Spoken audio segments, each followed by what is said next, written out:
Good morning, brothers and sisters. So today we are continuing on our series of the teaching Mass, and today actually during the homily, what we will be talking about, or the reflection will be on the introductory rites of the Mass, that meaning the beginning parts of the liturgy, and why it is there, and the significance of that. So I thought it would be important to also teach or to also inform you about how we are to prepare for Mass. And you do your own things to prepare for Mass, I'm sure. Like there's for liturgy, there's always a practical matter and also a theological matter of why we do what we do. So the practical reasons is you've woken up, right? Maybe not as early for the 7 o'clock, but you woke up, right? And you got dressed, you took a shower, you combed your hair, you brushed your teeth. And hopefully you said some prayers in preparation for the liturgy.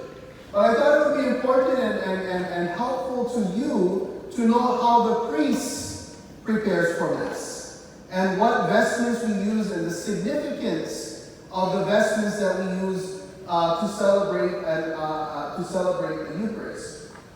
So the first thing we do, of course, now, so just to let you know, I'm not in the sacristy, fooling around. I'm not playing Candy Crush.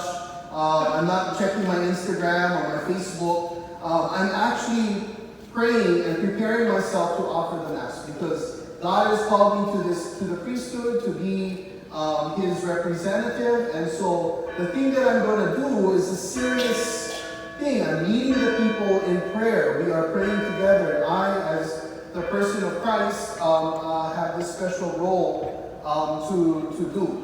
So there are things that we do, vestments that we wear, so I thought I'd take this time before Mass to explain them to you, just so that you can have a better understanding of what we do.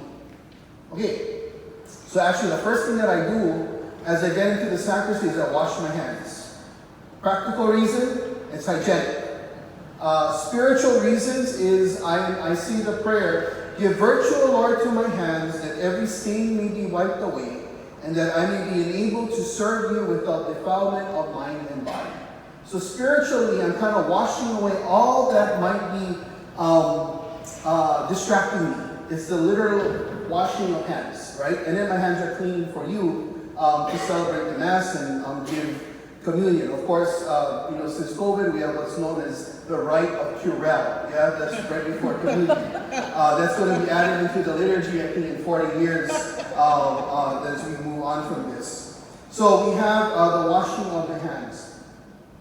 The second part is the placing of the amice. The amice is this piece of cloth that goes back all the way to ancient Israel.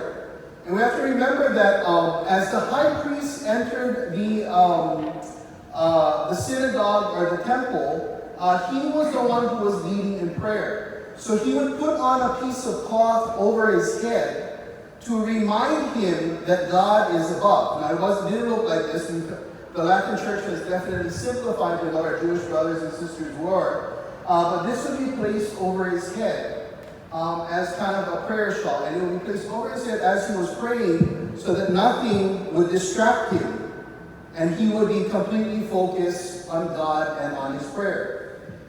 As the Christian church was founded, we use this, and it symbolizes defense against temptation of the devil, and moderation of our words, that we may have the power to pray the words, that God's word would be on us.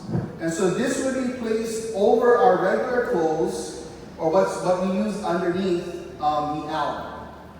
It is not a requirement for priests to wear this anymore. The Second Vatican Council hasn't required it, but many priests still use this. It's still very commendable. I use it on special occasions, but the reality is it's quite hot with all of these things, and we're in Hawaii.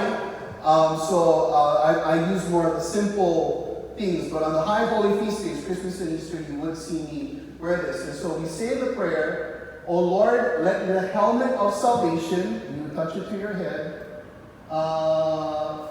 fend off all the assaults of the devil. And you would have to tie it around your neck, right? Which would kind of come, it does get a little thing and it goes like this, and you tie it around, right? And that unfortunately, it kind of restricts us, but that's kind of the reminder that God is over our shoulders. So not required anymore, but still part of our vestments that we use.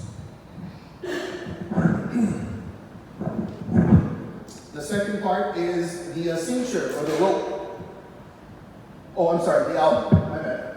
The alb. The alb is the outer, is the inner garment that we use over the chasuble. The alb is white. It symbolizes purity of heart that the priest should bring into before celebrating the Mass. But the thing is, brothers and sisters, all of us who have been baptized can wear an alb. It's a symbolism of the common priesthood. It's a symbolism of all of our purity of heart. So that's why our ministers, just to show the dignity of their role in the liturgy, will use it. Our altar servers and everything. When one is baptized, the white garment that they are using is blessed. When we have our RCIA and they're baptized at the Easter Vigil, they will change from a black garment to a white garment, symbolizing purity. And the prayer that is said, "Make me white, O Lord, and cleanse my heart, that being made white in the blood of the Lamb, I may deserve an eternal reward." So this is the inner garment. Somebody from the 9 o'clock Mass, I did this at all of my Masses this weekend, and somebody from the 9 said, when I came out, they said, "Oh, what's Father doing in his underwear?" You know, it's kind of that's what it is. It's the undergarment, right? He said, "Oh, Father must have had a hard night because he's getting dressed in front of us tonight." No, I'm teaching. It's been a while since I had a hard and fun night, let's be honest. The next part is the cincture. And the cincture is the rope. What it symbolizes is purity. It symbolizes the vow that I made of celibacy and chastity, that I am tied to the church, and is tied around your loins, to remind you of that. And so the cincture would be placed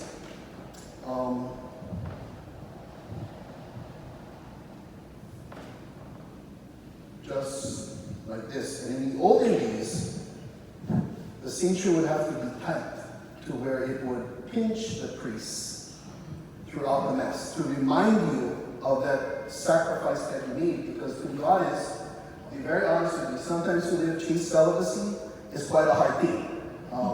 And so it was used to remind the priest of that sacrifice that he made. So it would be placed tightly so that he would remind himself of that. Now, different styles, different different styles of albs, different styles of cinctures. Nowadays, it depends on the priest on what he wants. So the alb that I'm wearing actually already has the built-in cincture. Yeah. So it's a little lighter, it's a little bit more loose, a little bit more comfortable. It's a reminder of my vow of celibacy and chastity. I had this alb done and made for me in the Philippines. And we Filipinos are very innovative and thrifty people, so why buy another piece of material when we can all put it in one, right? So it's very practical, right? So this style is particularly popular in the Philippines and in Asia, that it's built in, so it's the reminder of the celibacy and chastity. And then we have this piece of material, the stole. The stole is placed over the alb. And it symbolizes the authority that has been given to me by the church and the authority that I can speak on behalf of Christ.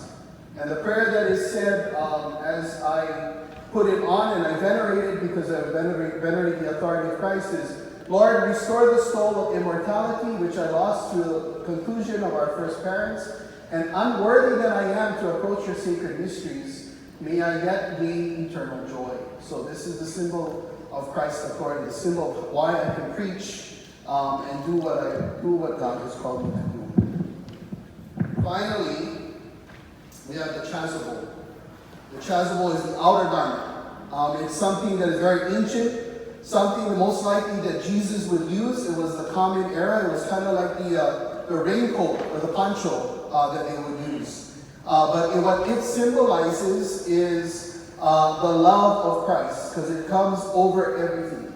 So we remember in our lives and in our faith journeys that the love of Christ conquers all things. that the love of Christ goes over everything.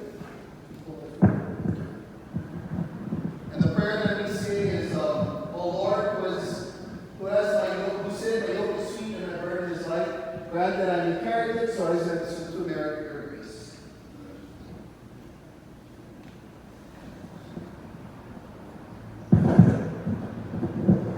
The mic, of course, is the ancient of most ancient pieces of our garments.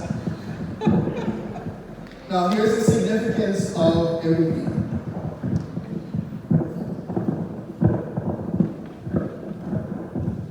I had just mentioned the stole is the authority of Christ, and the chasuble goes over the stole because love over authority. And so as the priest, as the church remembers that it is always the love that goes over the authoritative teachings of Christ. And so it's wrong when priests wear their stole over their chasubles. That's a big no-no. But I know some priests that would prefer to have authority over love.